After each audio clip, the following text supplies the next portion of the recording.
firsthand was incredible. I'm not shy when it comes to sharing my experience like some people may be. I want people to be aware of what happened because I think it should not take a tragedy such as cancer for people to begin to appreciate life. Life is too short to hold grudges, be mad at people, or get frustrated at the little things, because eventually it's the little things that add up to become the big things.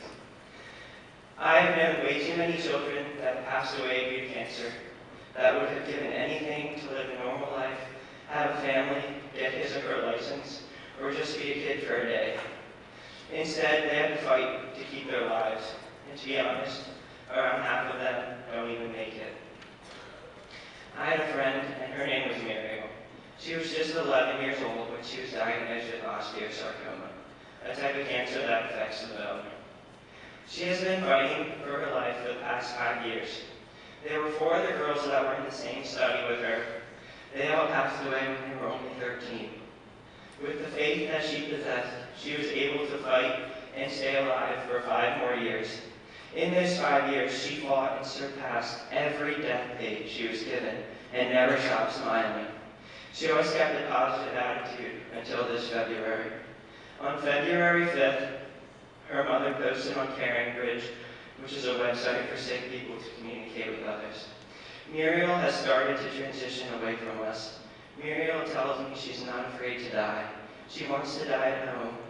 She doesn't want any of us to think that she has given up. It's just that her body has given up. Muriel is thankful for the extra 5 years God gave her. She is still telling her dad and I what she wants to do next. She thinks to us about college. She talks to us about driving. She talks to us about traveling. She talks to us about letting go and letting God take control. She never lets me leave the room without saying, "I love you, Mom." Muriel mostly sleeps. When she wakes up, she asks for food, but then she falls back asleep without eating.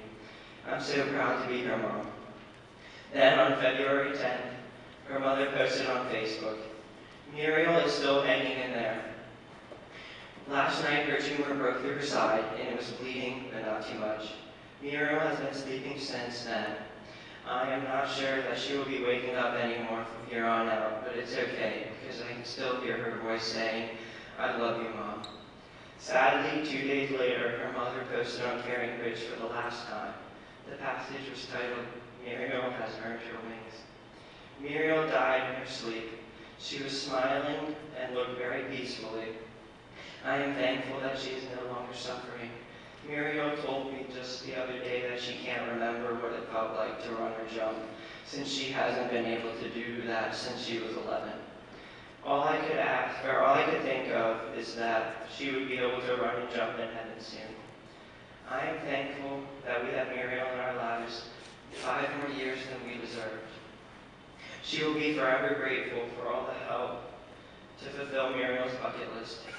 You have no idea how happy it makes her, and for her father and I, you have provided us peace with fulfilling her bucket list. Her mother closed with Philippians chapter 1, verse 3.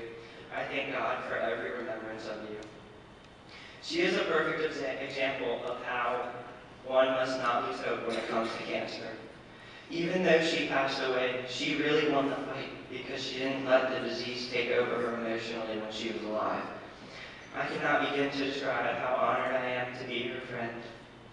Being able to fight cancer while sitting next to her was even more memorable. This is my story of how someone close to me was affected by cancer. There is not a single person I've met that doesn't know of someone who was affected by cancer. When a young one is struggling to remain strong, or they just need something to do to get their mind off their experience, there are organizations for a child. When I was going through cancer, there are various cancer foundations that assisted me on my journey.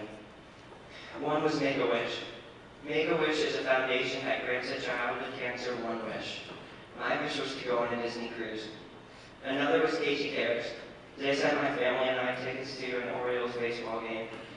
Believe in Tomorrow sent my family and I to Ocean City for a week. One thing that all these organizations have in common is that they all bring happiness and hope into a child's life, or into the child's lives, because it allows them to take their mind off the cancer and just have fun. I came up with a quote. Don't stop knowing you will win the fight, because I believe kids must stay strong so they can push through till the end. In addition, they all were created by a group of people that wanted to help children going through cancer. Just like Four Diamonds, all these organizations are nonprofit and rely on people like us to help. Mini Fun is one of the best ways to change a child's life. You may not think what we are doing has that big of an impact, but actually, what we are doing makes thousands of kids smile and also gives each and every one of them hope. So if you are one of those kids that are thinking, this is stupid and a waste of my time, I'm not going to go or help in any way, then imagine if tomorrow your brother, sister, loved one, or even you, you were diagnosed with cancer. Wouldn't you want people to help you and be there for you or your loved one? Now, why don't you start by being there to support these children and their loved ones who need your help just to survive another day of their lives. I want to close with a quote I saw at the end of a music video for Clouds by Zachary Sobek. You don't need to know you're dying to start living. Now here's Ms. Neese and John for the next activity.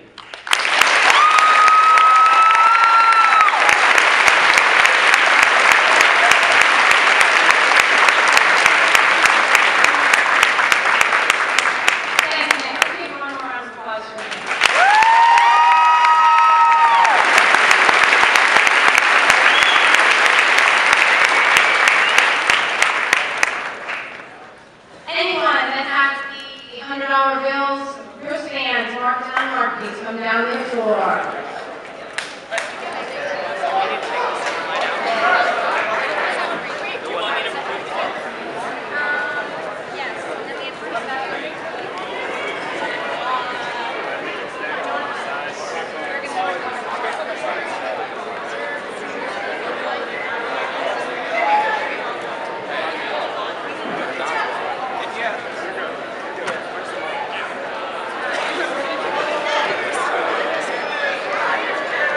If your bracelet has a black line, come on this side. And all the regular ones are on that side.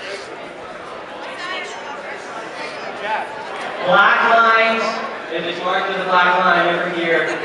And then if it's not marked, then come on this side.